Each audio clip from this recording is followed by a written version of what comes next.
Buenos días, soy la doctora Lucía Ruggeri y vamos a dar algunos conceptos de lo que llamamos medicamentos biológicos.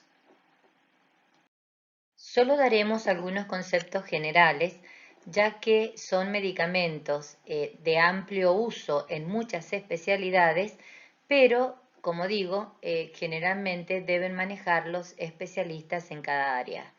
¿A qué llamamos medicamento biológico? Es aquel cuyo principio activo es producido por un organismo vivo o a partir de él. Por ello, cuando hablamos de medicamentos biológicos, generalmente asociamos con anticuerpos monoclonales solamente, pero en la clasificación de los mismos incluirían productos para inmunización activa, productos para inmunización pasiva. En los primeros tendríamos vacunas, por ejemplo, en los segundos tendríamos gamma globulina y los anticuerpos monoclonales, agentes utilizados con fines diagnósticos, la sangre humana y los derivados sanguíneos y los alergenos que utilizamos en algunos casos, no todos, porque muchos de ellos no provienen de organismos vivos. Ya vamos a ver que hay otras tecnologías por los cuales algunos de estos productos han dejado de considerarse como productos o medicamentos biológicos. Entonces, cuando veíamos recién, para inmunización pasiva, por ejemplo, las vacunas elaboradas, las bacterianas, a partir de riquecias, las virales, los toxoides inclusive, productos para inmunización pasiva, por ejemplo, las globulinas inmunes, que son obtenidas de dadores de bancos de sangre y a partir de las cuales obtenemos, por ejemplo, la gamma globulina, que utilizamos tanto para tratamientos de reposición en inmunodeficiencias o como tratamiento en enfermedades autoinmunes, ya que tiene mecanismos inmunomoduladores. Entrarían también los antivenenos y antitoxinas y los anticuerpos monoclonales y policlonales. También están agentes utilizados con fines diagnósticos, por ejemplo la tuberculina. Habíamos dicho la sangre humana y los derivados sanguíneos y algunos alergenos que no nos interesan en esta parte del módulo. Entonces, los anticuerpos monoclonales forman parte de los medicamentos biológicos que utilizamos en enfermedades osteoarticulares de patogenia autoinmune y podemos definirlos como una población de moléculas de anticuerpos idénticas con igual especificidad, es decir, que van a reconocer el mismo epitopo, todos esos anticuerpos van a tener su mismo blanco. Existen los de primera generación, los de segunda generación y entre ellos existen diferentes métodos para la fabricación de los mismos. La historia de los anticuerpos monoclonales y la producción de los mismos data del año 1975, cuando George Kohler y Cesar Milstein utilizaron la tecnología del hibridoma. La misma consiste en la generación de una línea celular estable secretora de un isotipo determinado de inmunoglobulina contra un antígeno específico. Esto se obtenía a través de la fusión de una célula mieloide que tenía la capacidad reproductiva en forma indefinida y un linfocito B de un animal estimulado con un antígeno diana. De este modo, por diferentes métodos físicos, se obtenía entonces el anticuerpo monoclonal que tenían igual especificidad. Posteriormente, y debido a dos razones, a lo dificultosa que era la técnica y a que estos anticuerpos contenían capacidad antigénica cuando eran aplicados al ser humano y provocaban reacciones, ya que provenían de un hibridoma cuya inmunoglobulina era aportada por un ratón, aparecieron otras técnicas que fueron disminuyendo las características antigénicas de estos anticuerpos monoclonales. Es decir, mientras más fracción de la inmunoglobulina correspondía a humano, menos capacidad antigénica generaban, menos respuesta contra estos anticuerpos monoclonales. Y así surgen los de segunda y después de tercera generación. Estos se los denomina también anticuerpos recombinantes y son moléculas producidas empleando técnicas de biología molecular y ADN recombinante. Se los denomina biotecnológicos. Entonces, los anticuerpos consistirían en obtener una secuencia genética de la proteína que deseamos identificar y que deseamos sintetizar. Esa secuencia de ADN funcional creada se inserta en una célula huésped, que puede ser, por ejemplo, una bacteria. Esa línea celular produce la proteína de manera muy efectiva en cultivos en masa. Posteriormente son separadas esa proteína que nosotros hemos querido sintetizar mediante filtrado y centrifugado, y esa proteína purificada, estabilizada y procesada en forma de medicamento se produce a granel. De este modo y a través del tiempo fueron surgiendo diferentes tipos de anticuerpos monoclonales de acuerdo a cómo estaban constituidos y conformados. Los primeros anticuerpos monoclonales eran murinos. Posteriormente aparecieron los anticuerpos monoclonales quiméricos, que eran aquellos que tenían dentro del anticuerpo monoclonal, dentro de la inmunoglobulina, una fracción humana y una fracción murínica.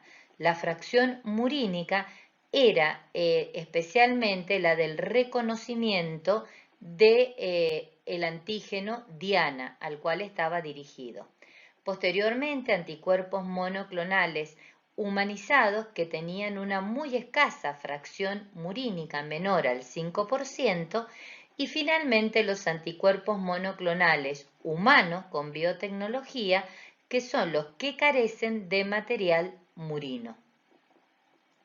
En esta otra diapositiva podemos ver lo que hemos mencionado, donde la parte azul corresponde a murino, y fíjense cómo se van restando las fracciones murinas hasta llegar a los anticuerpos humanos. Finalidad de esto, disminuir las reacciones adversas y la antigenicidad que el organismo termina generando, porque el organismo genera anticuerpos antiidiotipos, tipo factor reumatoideo, anticuerpos contra el anticuerpo que le estamos inyectando al paciente, lo cual puede dar efectos adversos o puede bloquearnos. Por ejemplo, en el caso de los quiméricos, como el infliximab, que todavía se usa, la generación de un anticuerpo contra este anticuerpo monoclonal que le estamos administrando lo saca de circulación y le disminuye la eficacia. Acá puede haber diferencias en el humanizado, que algunos dicen que es menos del 5% de material murino y algunos dicen que es menos del 10% del material murino. Y fíjense que, de acuerdo a su estructura, también reciben denominación.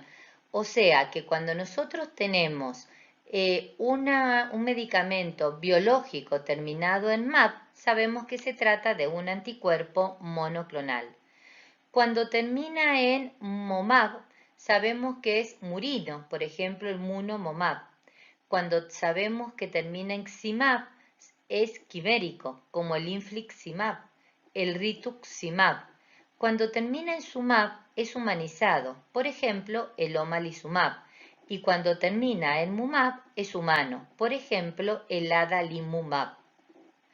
Esto es una regla general, y al momento de denominarlo en los laboratorios que lo fabrican y denominar la droga, pues se exige que respeten estas características de modo tal que el personal médico sabe o qué clase de anticuerpo monoclonal va a utilizar. Por supuesto que los derivados murinos no se utilizan como medicamentos terapéuticos, sino fundamentalmente con fines diagnósticos. También tenemos como medicamentos biológicos las llamadas proteínas de fusión. Por ejemplo, el etanercept o por ejemplo el abatacept, que están dirigidos a diferentes blancos. El etanercept, por ejemplo, es una proteína de fusión que contiene dos cadenas idénticas monoméricas recombinantes dirigidas contra el receptor del factor de necrosis tumoral humano, que están unidas a dominios Fc de IgG1 humana. Esta proteína de fusión que bloquea los receptores de TNF solubles, así como los unidos a membrana, evita que el factor de necrosis tumoral que se libera durante los procesos inflamatorios, por ejemplo en la artritis reumatoidea, se una a su receptor porque está bloqueado por esta proteína de fusión y genere una cascada inflamatoria. Se une con mayor afinidad que el TNF y por lo tanto disminuye los procesos patogénicos generados por el factor de necrosis tumoral alfa.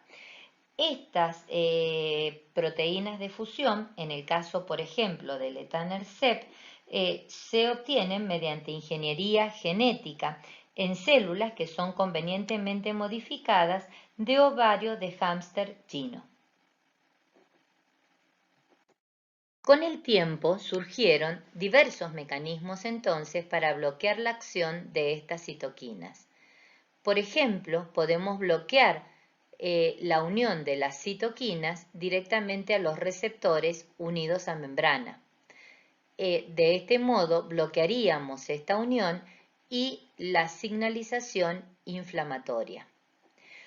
Podemos prevenir la unión de la citoquina a su receptor soluble o generar anticuerpos a la derecha contra la misma citoquina para que no se una a su receptor soluble o a su receptor fijo en membrana. Y en el lado derecho tenemos los diferentes ejemplos. Podemos hacer también o generar antagonistas de los receptores, receptores antagonistas, o sea que no son anticuerpos monoclonales, sino que simulan la misma citoquina y se ligan al receptor, pero no van a producir signalización, o generar anticuerpos que están dirigidos contra el receptor. Y por otro lado, podemos generar citoquinas antiinflamatorias que inhiben la expresión de citoquinas inflamatorias. Este mecanismo de inducción de citoquinas antiinflamatorias forma parte, por ejemplo, de los tratamientos desensibilizantes con alergenos en los tratamientos con vacunas, la llamada inmunoterapia en la desensibilización de pacientes. Es decir, que tenemos, además de los anticuerpos monoclonales, otros mecanismos para bloquear la acción de citoquinas proinflamatorias. Entonces, si tenemos, por ejemplo, en la artritis reumatoidea y repasamos su fisiopatogenia, que obviamente no lo voy a hacer, vamos a ver que existen diferentes citoquinas que tienen un rol patogénico importante en la producción del daño articular en el caso, por ejemplo, de la artritis reumatoidea. Por eso es que hay diferentes medicamentos biológicos y dependiendo de las características de la artritis reumatoidea, de la edad de presentación, del compromiso extraarticular, podemos asumir cuál es la citoquina prevalente. No existe un método a la fecha confiable, sencillo en la práctica, que nos permita determinar cuál es la citoquina prevalente en cada paciente. Por lo tanto, generalmente los tratamientos se realizan por protocolos preestablecidos o por algunas deducciones de acuerdo a las características que les mencionaba que puede tener el inmunólogo o el reumatólogo y decidir la terapia individualizada en cada paciente. Hay que recordar que estos medicamentos son de segunda o tercera línea porque siempre vamos a utilizar los de MARS solos, uno u otro o combinados, y recién cuando hemos demostrado fracaso a estos medicamentos de primera línea, podemos considerarlos de segunda línea, por varias razones. Por costo, porque exigen una adherencia y un seguimiento que es diferente al uso de DEMARS, y porque tenemos menos experiencia. Con los DEMARS existen experiencias muy amplias, igual nos resultan muy confiables estos medicamentos porque deben ser usados por especialistas y porque son inmunosupresores potentes con mayor o potencialmente eventos adversos más serios que debemos vigilar.